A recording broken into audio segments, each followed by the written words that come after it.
Today, we are diving deep into a project that just completely broke the developer internet.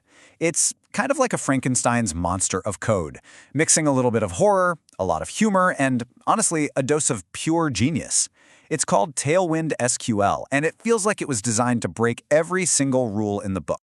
This one comment from Reddit just captures the whole vibe perfectly.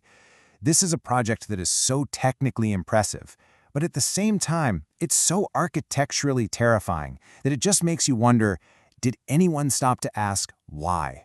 All right, let's get right into the madness. What is TailwindSQL? Well, imagine, and stick with me here, imagine writing your database queries, the commands you use to get information from your database, as CSS classes. I'm not kidding. You write what looks like styling code and it pulls live data directly from your database. It is every bit as wild as it sounds. Just look at this example right here. This single line of code, it looks like it's just, styling a component.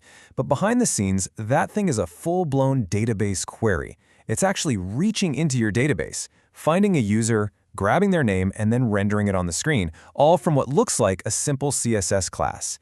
This is where the horror begins. A commenter on Reddit just nailed it with this analogy. This is like using paint to write the structural blueprints for a skyscraper.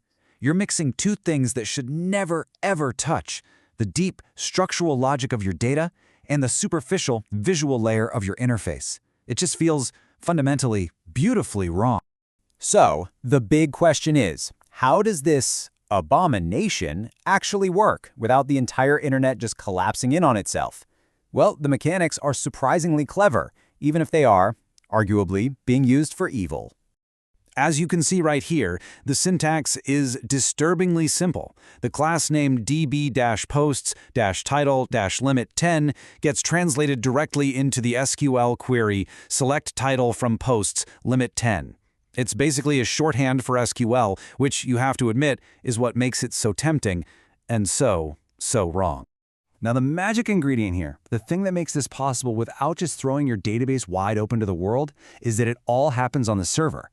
It uses a technology called React Server Components. So the process is pretty simple. First, the server parses the class name, then it builds a safe, sanitized SQL query, and finally, it executes that query and just sends the final rendered result to the user. Your database secrets are never actually sent to the browser.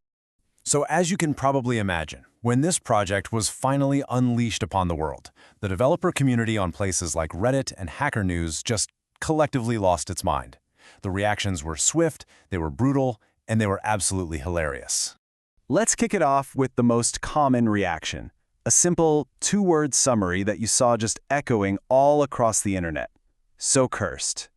It perfectly captured that initial gut feeling of seeing something that just should not exist.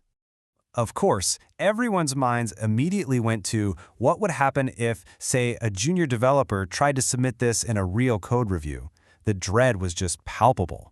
Can you even picture your tech lead's face?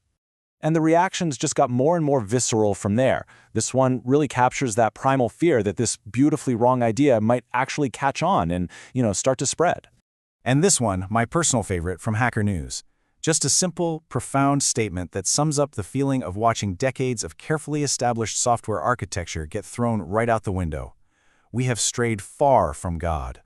But hey, beneath all the jokes, there was a chorus of some very real and very serious concerns. As you can see here, this approach opens up potential security holes, it completely demolishes the separation between your front-end and back-end, and just imagine trying to debug this. It's an absolute nightmare. It's a textbook example of architectural chaos. So this brings us to the most obvious question of all. If this is such a terrible, horrible idea, why on earth did someone build it? Well, this is where the twist comes in. The creator left a little note in the project's footer. And this right here just brilliantly shows how self-aware they were. They knew exactly what they were creating. They were completely and totally in on the joke. So yeah, the big reveal is that Tailwind CSS was never meant to be a serious tool. It's satire. It's a brilliant joke that was created to poke fun at the, let's face it, absurd complexity of modern web development. The creator was just experimenting, learning a new technology. The license literally forbids you from using it in a real project. But this is where the story takes a really fascinating turn. What if this joke isn't just a joke? What if it accidentally stumbled upon the future of how we all code?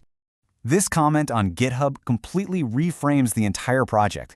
It suggests we're not looking at some messy mix of front-end and back-end, but the elimination of the stack altogether.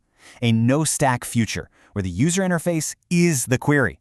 You just describe what you want to see, and the data just appears. And this is where AI comes into the picture. In a future where we build apps just by talking to an AI, you wouldn't write SQL, you wouldn't write CSS. You would just say, hey, show me a table of the top 10 posts, and the AI would generate this exact component. The layers that we've so carefully built, front-end, back-end, database, they just dissolve. They get replaced by pure intent.